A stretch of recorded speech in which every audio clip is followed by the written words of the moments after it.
Over here. Hello, everybody. We don't want that. We don't want that. We want to start screen share. It's going to be this one. We'll share that. So I have like Facebook open over here on my computer, and I've got my monitor here. Let's do the damn thing. See how this goes. All right. What up, Facebook? What up, anybody who is watching the recording? Sorry for you having to watch me struggle with getting computers set up. But hey, everybody, happy Friday, Junior. Crystal and Liz coming at you with some edumacation because, like, the more you know, the better your life is going to be, you guys. So we really wanted to come in and pop about this topic, which is how to read a nutrition label, because this is the stuff that they should have been teaching us growing up in school.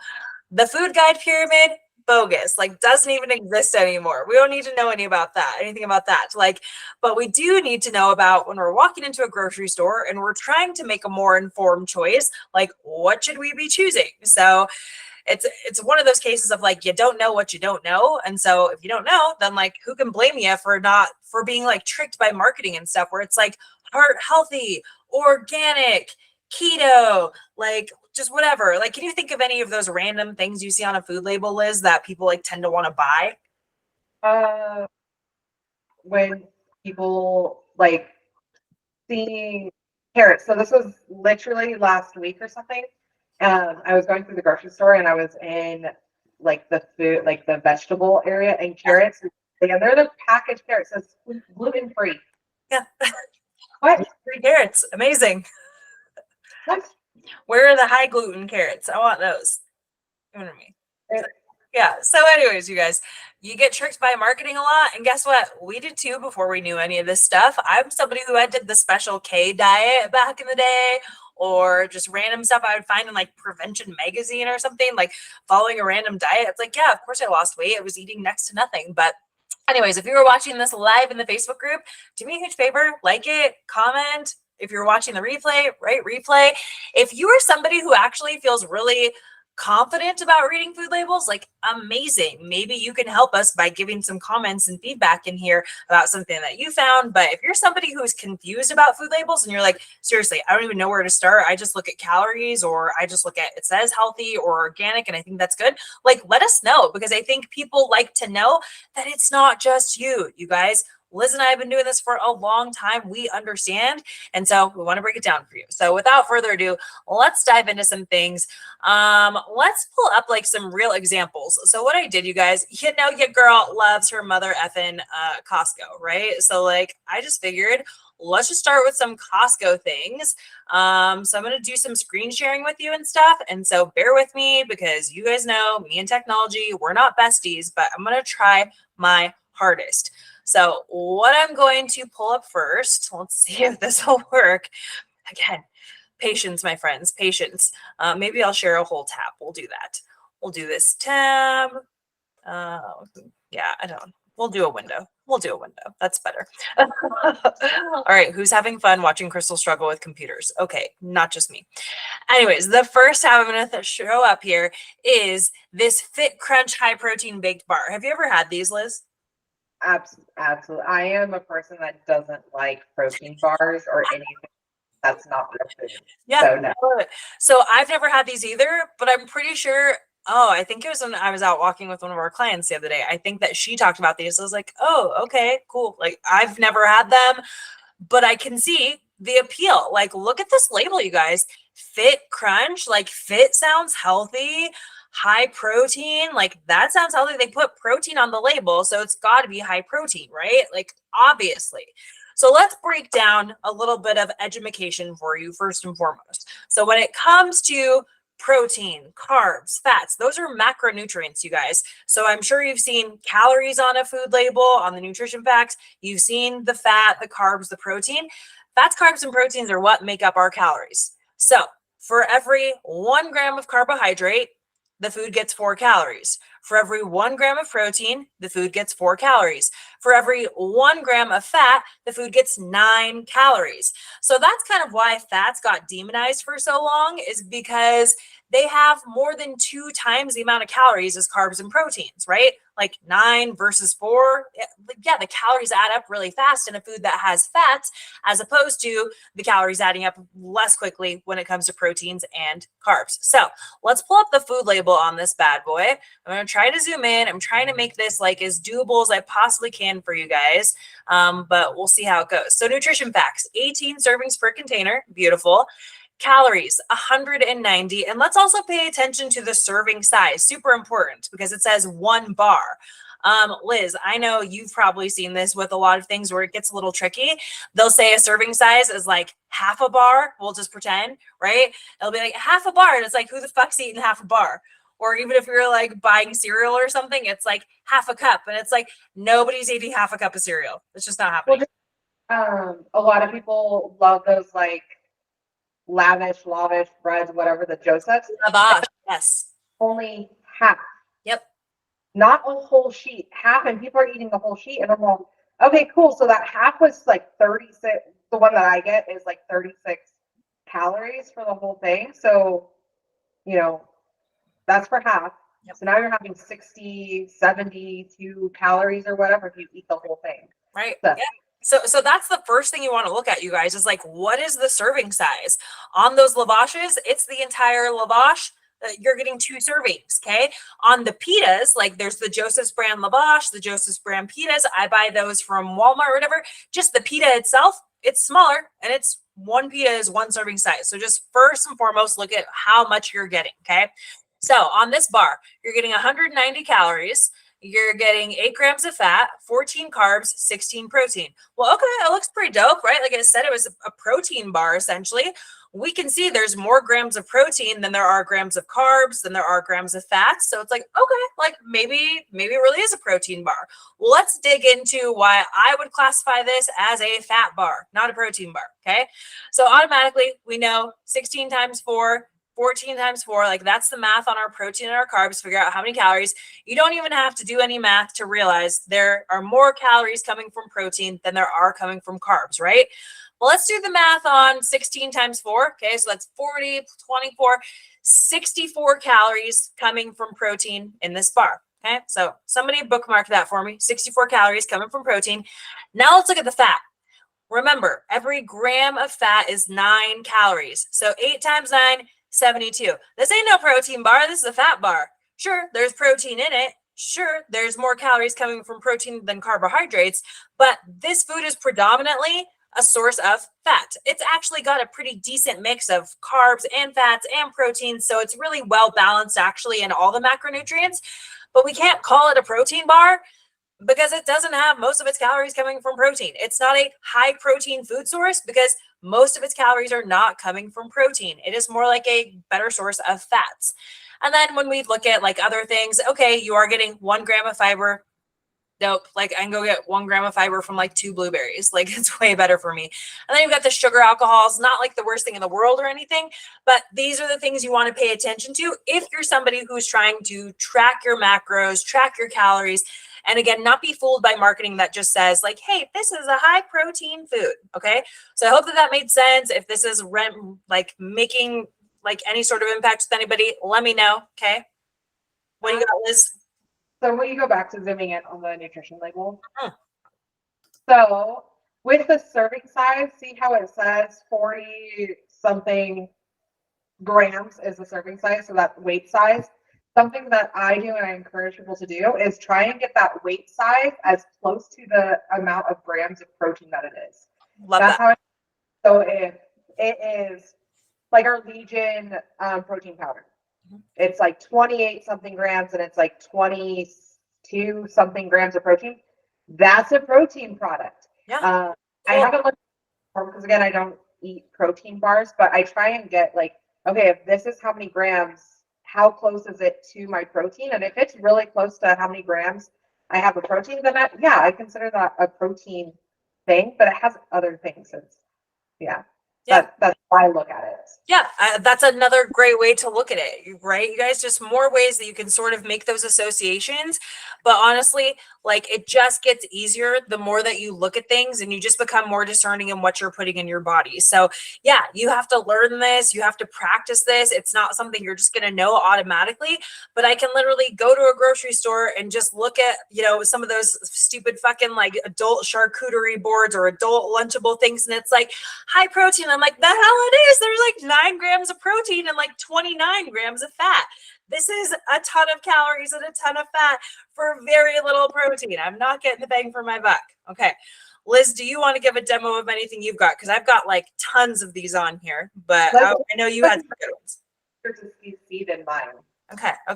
Let's do this. So almonds, right? Like how many times, Liz, has somebody told you, oh yeah, I eat a lot of protein. Like I eat like peanut butter and like nuts. Like you hear that a lot. Please tell me it's not just me. All the time. They're fats. Okay. So we've got organic almonds. Well, that sounds fucking healthy, right? Like with organic. It's got to be good for you. Okay. So why are they putting organic on here? Why would you tell somebody like, hey, buy organic or don't buy organic? And, this isn't Bible, you guys. These are just kind of things that we try to educate people on because organic does sound enticing. So most people love buying organic because they think it's better. It doesn't have any pesticides or whatever it may be. And in case anybody was wondering, your regular non-organic food is just as good as your regular organic food. Like it's literally just all marketing. And so if they can charge you a certain percentage more. Everything, like we have a client who does like food safety for a living too. And I took a food safety class last semester. And literally they're like, yeah, there's no difference at all. It still goes through the same process. So yeah. Very much the same, you guys. So quit being fooled by organic. But also, please quit telling me you eat a lot of protein because you eat fucking nuts. No, you eat a lot of fat. Okay. So again, first things first, let's look at the serving size. A quarter cup. A quarter cup is 2 tablespoons. Right? It's like nothing, you guys. It is very, very little amount of food. A quarter cup of almonds is like maybe, I've counted it before. It's usually somewhere around like 22, 24 almonds. I can go ham on almonds. I can eat almonds all goddamn day. I don't know about you, especially if they're like salted or anything. But again, the serving size is just a quarter of a cup. And if you were to measure this on a food scale, which I highly recommend you doing, it's going to be 28 grams. So let's break down the further shit on the label. So we're at 170 calories, okay? 12 grams of fat, 8 grams of carbs, 6 grams of protein. So do you see why when you tell me you eat a lot of protein and it's because you eat fucking almonds every day, I'm saying, no, you don't eat a lot of protein. You eat a lot of fat. It doesn't take a mathematician to do the math on this one, you guys. Multiply it times 4, multiply it times 4. You're already getting more calories from carbs than you are from protein in this food, okay?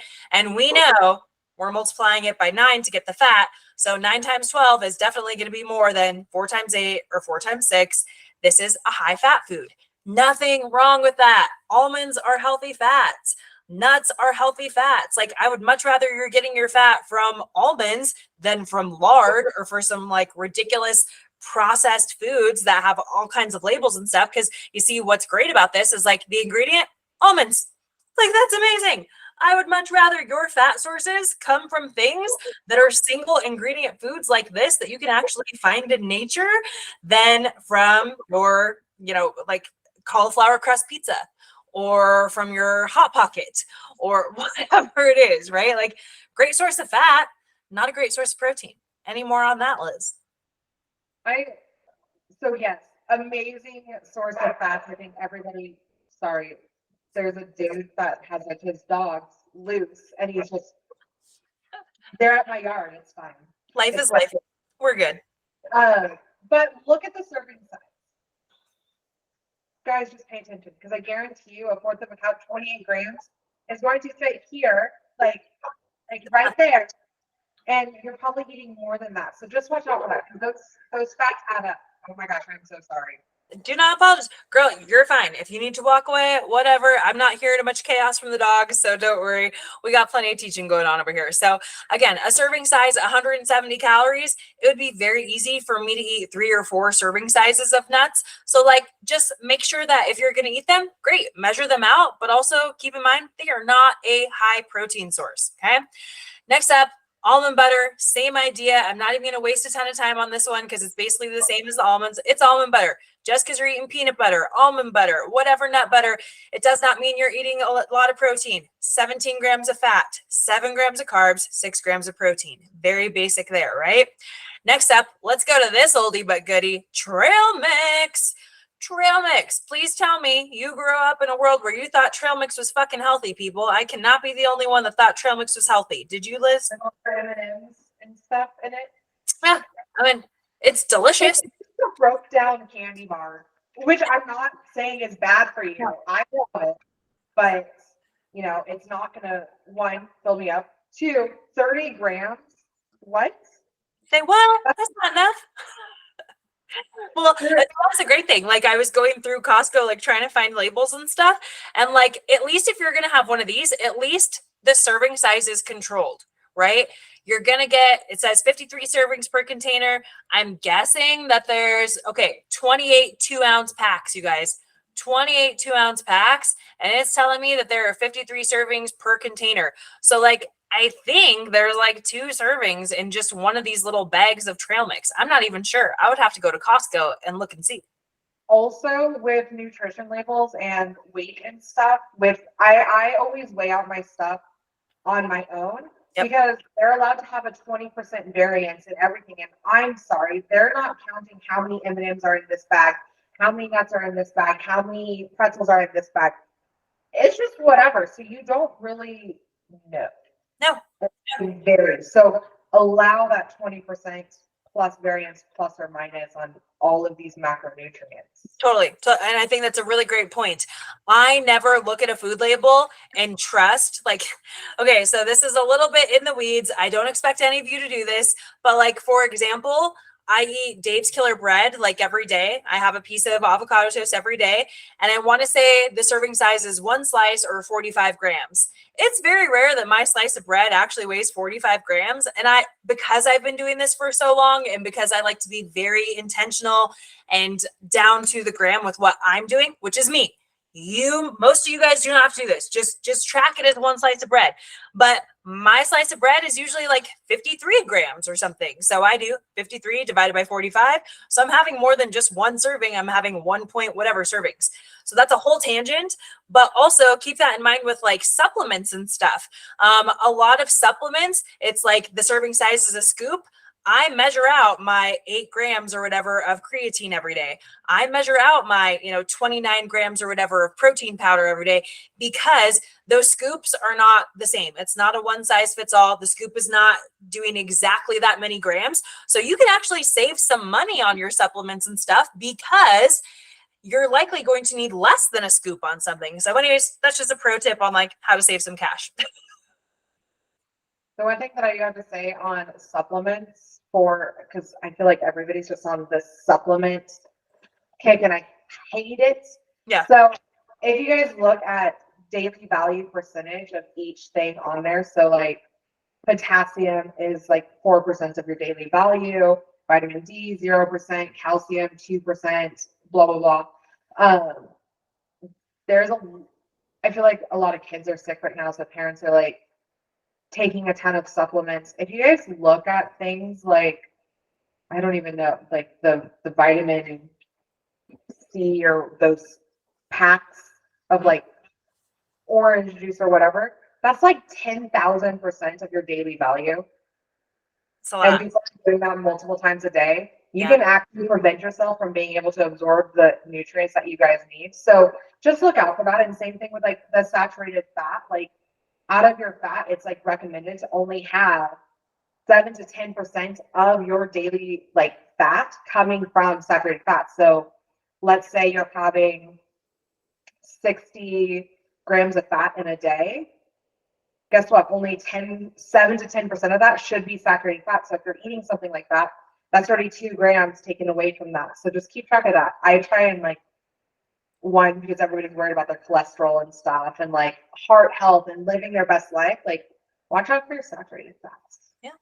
You also feel better too. So you guys see how we just like random stuff comes up when we're talking about this? Because like hopefully by this point in time, you're like understanding how to basically read a food label, but we like to provide more education so that you're just again understanding there's a ton that goes into all this.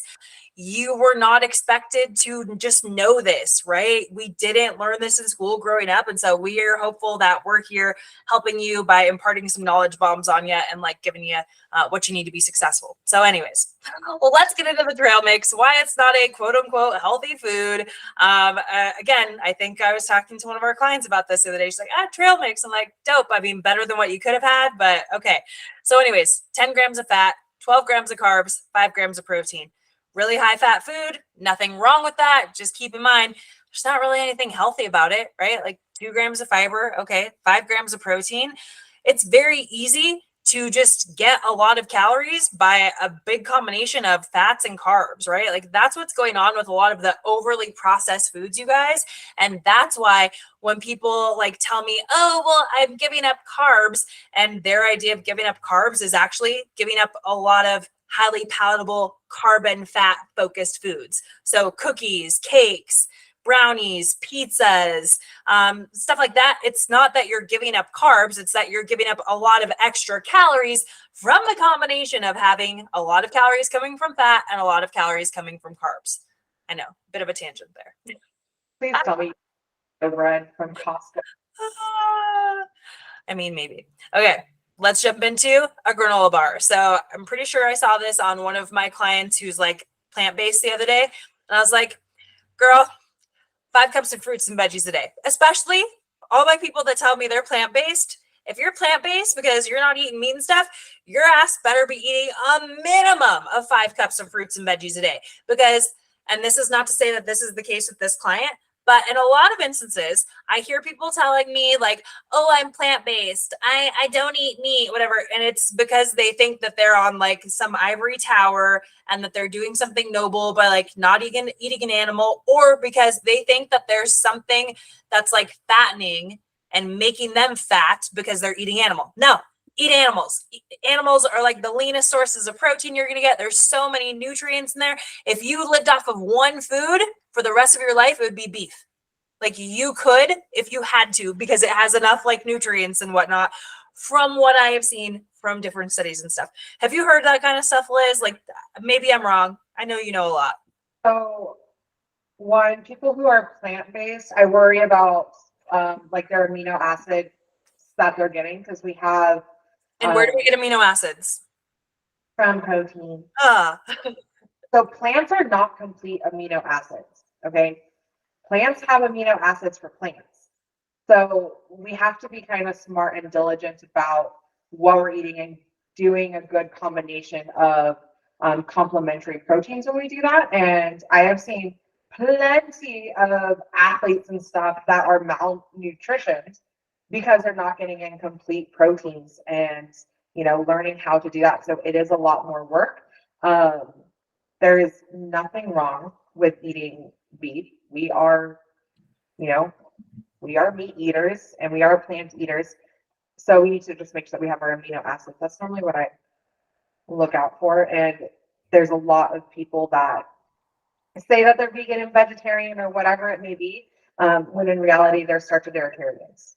Yeah. They like starch, they like dairy, and they like carb. Like that. Totally. No, Totally. what? Where is your actual like sources of good whole micronutrients? So a lot of Where are these plants? are very malnourished because of that, and they don't see the results that they want because they're not paying attention to it. Yep, exactly. I mean, if you're plant-based, you better be having a lot of plants as the basis of your foundation of your diet. So But this particular person, this particular person, I went through their food logs and I'm like, homegirl, I have you on 5+ cups of fruits and veggies a day. You're plant-based. That should be easy. You had 2.5. It was a cup of lettuce, a cup of tomatoes, half a cup of raspberries. That was the only plant sources she had all day long. And she had like 2 chocolate chip granola bars. Excuse me? No, no, no. If you're not getting 5 cups of fruits and veggies a day, you certainly do not get to just like have some willy-nilly extra calories for a couple of granola bars. Okay, so we're gonna do this breakdown on this granola bar. 1 bar, okay, great, 24 grams is the serving size, 100 calories, 3 fat, 18 carbs, 1 fiber, 1 protein. So like there is nothing wrong with carbs, you guys. Obviously, we know I love them. Carbs and consistency, it's my jam, but there ain't no protein going on in here. There's minimal fiber going on here. Like you're not getting any sort of nutrients from here. It's just not a thing. Okay. I grew up in a household where granola bars and even, where is it? Granola was considered a healthy food. Did you think it was a health food too, Liz? Yeah, pretty much. Yeah. Yeah. Okay. So I hopped over to granola here really quickly. So again, 270 calories in 2/3 of a cup. I guarantee you want to eat a shit ton more than 2/3 of a cup because this granola is addicting because of all the delicious sugar in it, right? 17 grams of sugar in 2/3 of a cup of granola, which is nothing. Like it's this little guy. It's teeny tiny bit, but 51 carbs. Again, nothing wrong with the carbs. You're getting a fair amount of fiber. Dope. I love that. But you're getting a ton of sugar. There's some fat in there. There's very minimal protein in there. I would love having like some granola, but I would probably only be able to, even if I wanted to, try to squeeze in like half of a serving. So maybe 1/3 of a cup. And I definitely want to balance that out with having protein, right? So eat the granola. I'm not telling you not to eat the granola, not telling you to not eat the almonds or the almond butter or whatever, but we've got to make sure we're pairing these things with solid sources of protein. So Liz, can you speak to the effects of and why we like people to pair their meals proteins plus a carb, like what that does to blood sugar or insulin or anything that's going to trigger other binges or what? Break it down in your sciencey terms that are also helping these people learn. So I always encourage people to balance things. So I could care less what that meal or snack looks like, but let's say that you just want a quick little snack. I normally encourage people to do like jerky and like a piece of fruit and like a piece of cheese. Cool, you got protein, you got carbs, you got some fat. Amazing. So what it does is it pretty much, one, balances out your sugar. So 2, you're going to stay satiated. So you're going to feel fuller for longer. And especially for me, or anybody that's going through like menopause or has any other like hormone issues, like I have PCOS and I have hypothyroidism. So I have to, just for my blood sugar regulation, because everything in my body isn't insulin resistant except for my ovaries. And so I have to eat balanced plates just to keep my hormones happy. Even the general public that doesn't have any hormone issues, that prevents it. And, you won't have, everybody's into like these spikes of blood sugar and whatever. I'm like, every single food spikes your blood sugar. Yes, even protein, right? It's just to make it so that you are still insulin sensitive because you want to have a reaction to food. You want to be able to use it. And yeah, that's the simplest terms that I can make it. Yeah. And so like, for instance, the disadvantage to having something like just having a bagel for breakfast, which I think this happened with that same client. No, it was a biscuit she had. I was like, girl, what are we doing? We've been together for how long? You're having a fucking biscuit for breakfast. There is no protein. There is no plant. There's no balance there, right? And it's like, if you're just going in and you're just having like this standalone like carb source or something, you're just going to crash, right? Because you're not full and satisfied and getting plenty of balanced nutrients to like pair it up with the protein and with the fibers from the fruits and veggies and stuff. If you're just having standalone carbs, guarantee you're going to have an energy crash and or you're going to want to binge on some shit later on. So if you're one of those people that you're starting your day with a bagel with cream cheese and coffee and you're wondering why you're starving well before lunchtime rolled around, it's because you started your day with a bagel and cream cheese and coffee. Like, get a balanced plate under your belt, my friend. Also like a quick digesting carb compared to like having a piece of fruit, like those kinds of things. It's, I mean, Yeah, totally. Totally. Okay. Cool.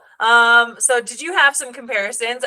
I'm sorry guys. I'm the one who's like in charge here and like I had all of my Costco things and stuff because I know it can be just hard to like read any of this, but I know Liz has some like real life stuff she wanted to show here. So now that you've seen plenty of food labels on the screen, now just zero in on what she's talking about and she'll share these labels as best as she can.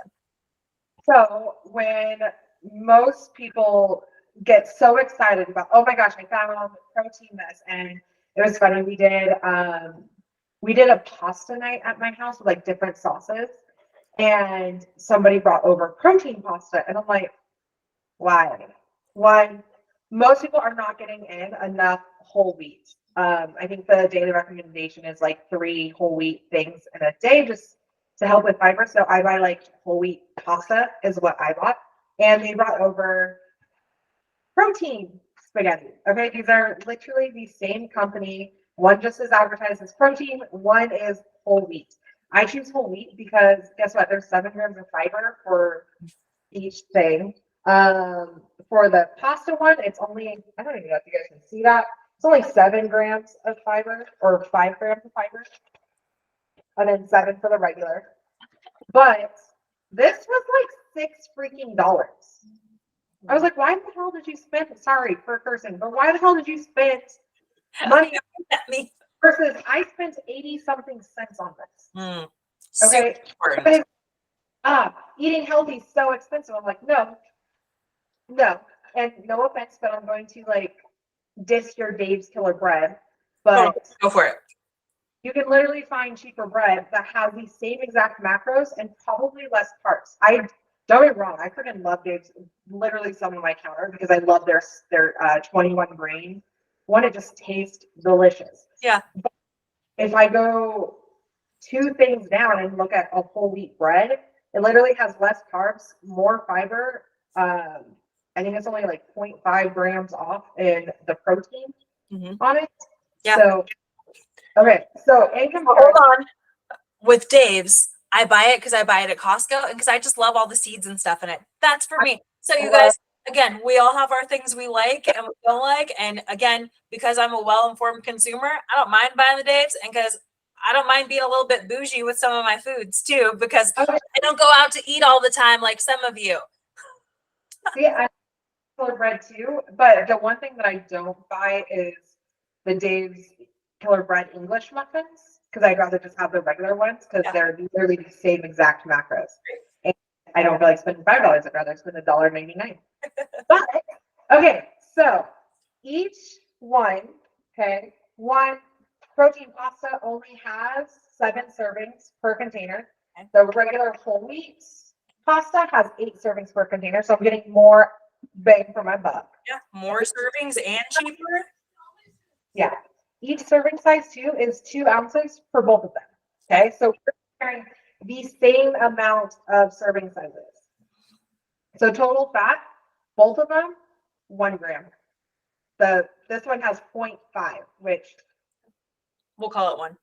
Yeah. 0.5. Okay. So carbs, both of them are, one is 38 for the protein, and then for the regular one is 39. Nothing. Like literally 4 calorie difference, you guys. 4 calories.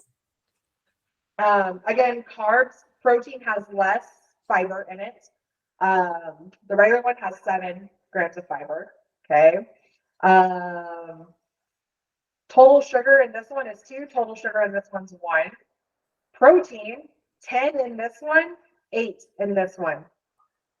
Pretty minuscule. Yeah. And that, if you guys, like, I did Cajun chicken Alfredo with this, and guess what? I just added in like more chicken. Yes. that is to get in 2 more grams of protein is absolutely nothing when you're adding in chicken. Or if you guys are making a homemade sauce like I did, I just added in some Greek yogurt to my sauce. Yep. And a little bit of cottage cheese. I know some people are like weird on the cottage cheese, but I blended it up and cooked it out. So it was just cheesy. Or I added in Parmesan cheese. Save yourself some money. Read your nutrition labels. You don't have to spend $6 on something when you can spend the same amount and get your fiber goal probably a lot easier. Again, the differences aren't huge, but for those of you that have like money reservations, this is why you guys are going for the advertisement and the packaging versus going for the regular thing. Yeah, And that's exactly. And so you can easily do that at a grocery store, you guys. Put the 2 items next to each other. Does this, 1 extra gram of protein seem worth it when it's $5 extra or whatever it is? So this is why we wanted to break this down for you. And I'm so glad you were able to provide like a real life comparison like that, because that's what people should be doing. Read the labels, understand what you're paying for, understand that marketing is all about that. They put protein on there, they put high protein on there for a reason. Yes, we're people who we're like preaching to, like eat more protein, but from real whole foods that are mainly a protein source. The pasta, no matter which way you cut it, it's a high source of carbs, not of protein. So the second they smack protein on that label, it automatically makes it more expensive, because here's the fun fact: protein is more expensive than carbs and fats. Carbs and fats are very easy to produce for very little money. Protein is just more expensive. But here's the thing: when you're buying single ingredient whole food sources of protein, like chicken and beef and eggs and Greek yogurt and cottage cheese and like real single ingredient foods, that's a hell of a lot cheaper than paying for something that has to advertise that it's high protein on its packaging. Oh yeah. Well, and also people just going after like different diet fads, like the keto bread. Yep. Oh, stop it. It literally has more carbs Yes. than your Dave's Killer bread and has less fat. I'm sorry, but the last time I remembered, keto was all fat, or like 99% fat and a little bit of protein. So that's like a homework assignment for everybody. Now that you've learned how to like read a food label and stuff, I challenge you, go to that bread aisle at the grocery store and you're going to find like keto bun, keto sandwich thin, keto bread. You're going to find those things. I want you to put that bitch next to some regular bread or buns or whatever and do a comparison and just say, okay, what are the fats? What are the carbs? What are the fibers? What are the proteins? You know why they're able to call it keto, XYZ, or low carb, whatever, is because of, and I've taught about this before too, where it's like they take out the net carbs, they take out the fibers, they're only looking at net carbs and stuff. But if you don't think about any of that, literally, look at protein, look at carbs, look at fats, just compare those with the 2 items. Not going to be much of a difference at all. It's just all about how they're trying to wiggle their claims in there that this is keto, this has no carbs. It's bullshit, you guys. Let us teach you. yep, pretty much. Cool. Just making it complicated. Yeah, don't make it complicated. If you enjoy the taste of the Dave's Killer bread, buy it. If you enjoy the taste of the regular white bread, okay, go for it. Great. But like ask yourself if you're getting fiber in that meal as well from something else. Even I was going through somebody's food blogs today and they were having like a ciabatta roll as their like sandwich. I'm like, fuck me up. I love me a ciabatta roll, you guys. So good. And I was like, cool. Like, sure. You could have potentially chosen, because we were talking about sandwiches and stuff with it being summer season, you could have chosen something that like had more fiber or whatever, but you had vegetables in that meal. You had 2 cups of veggies. Great. Like, not a big deal. Enjoy the ciabatta. Quit demonizing breads and thinking that sandwiches are the thing that's going to make you fat, you guys. It's not a thing. Too many calories is what's going to make us fat. And so when you can learn how to read these labels and understand the marketing behind it, you're just that much more likely to be able to make a well-informed decision about how many calories you're actually having and where you're getting those calories from. Yeah. Anyways, anything else, Liz? No. Good. Because I'm going to go on a tangent about supplements because Yep. I would say we could be on here for like hours, you guys. So instead, we're going to cut it at about that 40-minute mark. But if this was helpful, please like let us know, drop a comment, drop a like, drop a share. I had this conversation with somebody recently where they were like, oh, like I was telling my mom about you and whatever. And she's like following you guys. I'm like, oh, cool. Invite her to the group. And she's like, oh, I can do that. I'm like, please invite your friends, people. Invite your friends to the group. This is exactly why we have this group, because guess what? We can't help everybody. We only take on a certain amount of clients, and we are about at that max right now. Actually, I think we have 2 spots open for the rest of this month, but like we're at about a max. So we have to just keep teaching in settings like this because it helps us to help more people. I literally got a message that I woke up to this morning from somebody who was like, hey, like I know you're not coaching me, but I'm learning through all of your stuff and I'm implementing the things you're saying. It really resonates with me. And, you know, what was she talking about? Like her getting her cholesterol test or something. Like, this is the stuff I live for. Because again, I can't help all of you. I want to. I can't do it on a one-on-one basis. So like, come over here. Let us help you however we can. So hope you guys enjoyed it. If you have more topics you want us to teach on, let us know. Otherwise, we're just going to keep trying to brainstorm and figure out what the fuck we think people need to learn. So anyways, have an amazing rest of your day and we'll talk to you soon. Bye. Bye.